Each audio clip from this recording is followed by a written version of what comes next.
شادی سے پہلے لڑکی اپنے باپ سے کہتی ہے، پاپا میں کسی کی غلامی نہیں کر سکتی۔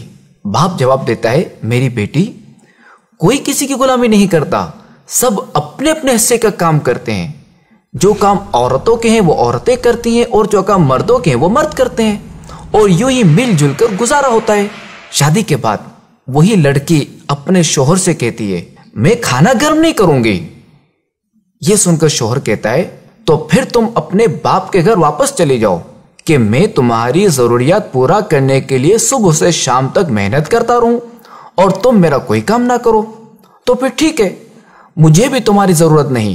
طلاق کے بعد وہ لڑکی اپنے بھائی کے یہاں آ جاتی ہے، لیکن کچھ دنوں بعد بھائی اپنی اسی بہن سے کہتا ہے، دیکھو میری بہن، میں اب فیملی والا ہو گیا ہوں، میری بیوی تمہیں اب مزید برداشت نہیں کر سکتی، لہذا تم اپنا کہیں اور بندوبست کر لو۔ اب وہ لڑکی نوکری کی تلاش میں ایک دفتر جاتی ہے۔ دفتر والے کہتے ہیں، ہمارے پاس ایک فیمیل ریسیپشنسٹ کی جگہ خالی ہے، آپ خوبصورت اور جوان بھی ہیں تو آپ ہمارے ہاں کام کر سکتی ہیں۔ لڑکی کی عمر دن بہ دن بڑھ رہی ہوتی ہے۔ دفتر والے اس سے کہتے ہیں، بی بی ہم معذرت کھائیں، آپ کے کام میں اب پہلے جیسی تیزی اور پھرتی نہیں رہی، لہذا اب آپ کہیں اور نوکری ڈھونڈ لیں، ہمیں اب آپ کی ضرورت نہیں رہی۔ یہاں تک کہ وہ بوڑھی ہو جاتی ہے، اب ایک نئی جگہ جاتی ہے جہاں اسے کہا جاتا ہے، محترمہ اب تو آپ کی اتنی عمر ہو گئی ہے کہ اب آپ کو نوکری میں کیا دوں، آپ کو تو آرام سے اپنے بچوں کی کمائی کھانی چاہیے۔ وہ عورت کہتی ہے، میرے بچے نہیں ہیں، میرا کوئی نہیں ہے۔ یہ سن کر نئے دفتر والا کہتا ہے، اوہ چلیں آپ کے لیے کچھ کرتا ہوں، میرا 20 لوگوں کا اسٹاف ہے، کیا آپ ان سب کے لیے کھانا پکا سکتی ہیں، جس کے میں آپ کو 6000 روپے ماہانہ دوں گا۔ یہ سن کر وہ عورت کہتی ہے، صرف 6000؟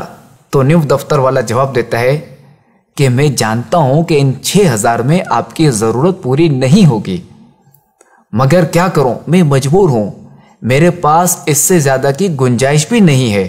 آہ، وہ عورت جو گھر کے کام کو غلامی سمجھتی تھی، اپنے شوہر کا کھانا تک گرم کرنے کو تیار نہیں تھی، اسی دفتر والے کو کہتی ہے، ٹھیک ہے مجھے آپ کی یہ بات منظور ہے، اور ساتھ ساتھ اس کی آنکھوں سے آنسو بہ رہے ہوتے ہیں اور وہ یہ سوچ رہی ہوتی ہے، کاش جوانی میں ہی کھانا گرم کر دیتی اور ابو کی بات سمجھ لیتی کہ کوئی کسی کی غلامی نہیں کرتا بلکہ سب اپنے اپنے حصے کا کام کرتے ہیں۔